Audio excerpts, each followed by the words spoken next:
There we go, all loaded up, headed down past Syracuse. First drops of rain it's seen. Oh yeah.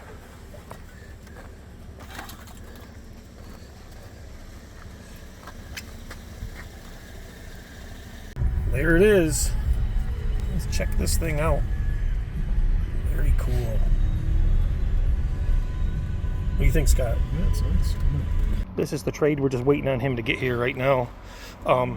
It's going to need quite a bit, but still, it's a Busa. It's been lowered, a lot lower than I thought it was going to be.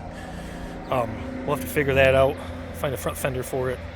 Probably be in the fairing kit when I get it. And he's just backing his truck up over here so we can load it. But we still got to do paperwork and get all that stuff arranged. He should be on his way. I think he's about 2 minutes away. And there's the VFR. So the two animals right next to each other. Very cool. This bike is a lot lower than, I mean, it's low. Very cool though. And there's that one. They're both pretty. So this is the problem side here. This is where it was laid down. And so I've got fairings to replace. Mirror. 2004 Busa with some damage. But pretty soon it's going to be a streamlined little butterfly. Here she is, all loaded up, ready to rock and roll. Going to be a very fun project. Let's get this thing home. What do you think, Scott? You like it? Good one, brother. All right, brother.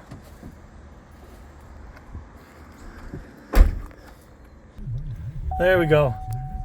All right, brother. It was nice to meet you, man. Hey, thank you. Thank you. Enjoy. Keep in touch. Have an amazing trip. Awesome. I'm going to put you on my YouTube channel. I'll send it to you, too. Oh, shoot. Yeah, send me right You over. got it. You got it, brother. If you don't mind. Yeah, no. Awesome. Awesome. Thank you very Okay. much. Thank you. Appreciate it, man. Have a great one, dude. Take Yeah, care, buddy. you too. I'll send you some videos. Nice. All right, I think I just discovered why this bike was dumped by the previous owner or one of his friends. Wow. Well, the head bearing's loose. I determined that right away, but check this out. This is the crazy stuff. This is why I don't test ride bikes before I buy them, because you never know what's going on with the bike where it's going to, well, make you crash.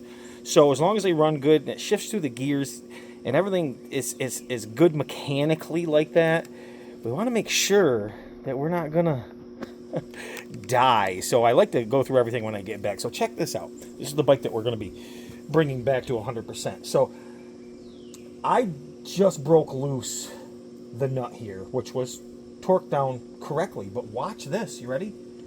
Look at this. Each side for your triple tree clamp is loose. I mean, that loose. I didn't do that. It's like that.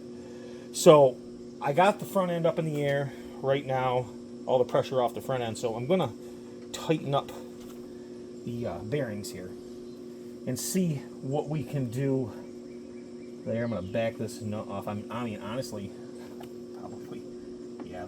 Look at this. Is this insane, or is this insane? So this is what we were. This is why he dumped the bike, I'm sure. Loose steering stem bearings with a loose triple tree.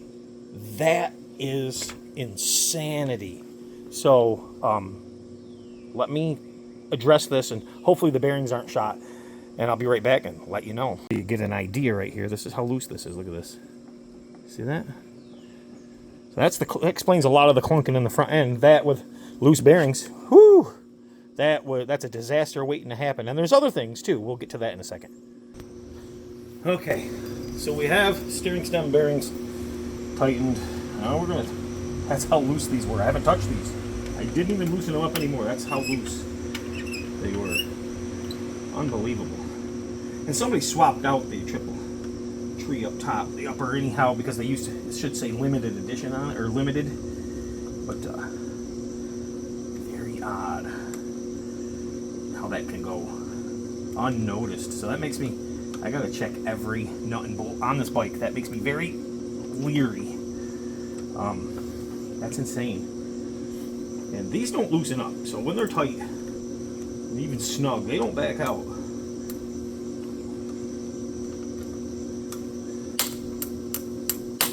Nice. tight now. Should work. Oh yeah. Now we're not having any wobble or wiggle there. Wow, that was crazy. The front end. None. Now we're good. So that was just part one. Okay, so let's move on to part two. This was another thing that I noticed. So I'm starting to see why the bike was dumped. There was things not tight. Never ride a bike before you check it out thoroughly. I always say this. So check this out, guys. You ready? Boop, that's right. But not only that, let's make sure we check everything, because look at this. Loose. Loose. We're going to tighten this up for now. We're going to run and grab some Loctite. Put the C-clip on here. And guess what, guys? Look at the pin to the foot peg. No C-clip on our components that keep our feet on the peg to fall off. So let's address that. Okay, so I just put some grease on here also, just to lube things up. Bolt. The linkage is now tight. Everything looks okay right now. And I just got some universal E-clip assortment here. And hopefully we can find a size. Let's see what else we need to find on this bike that's going to be a beauty when it's done. As I go, I am so glad I did not ride this bike. Look at this.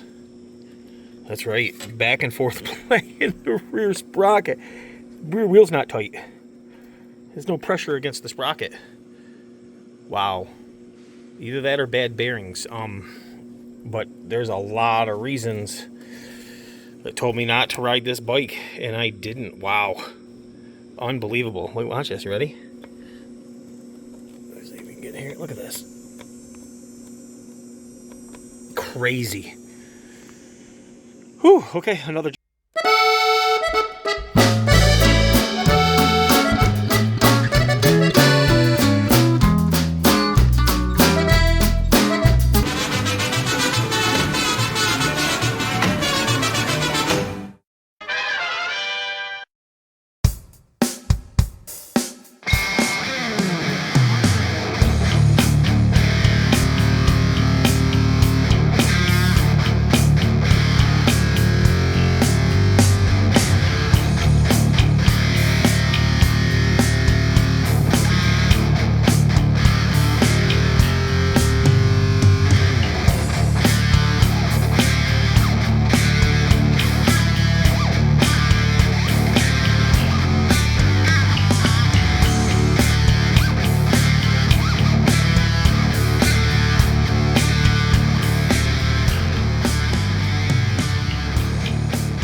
Amazing running bike.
What?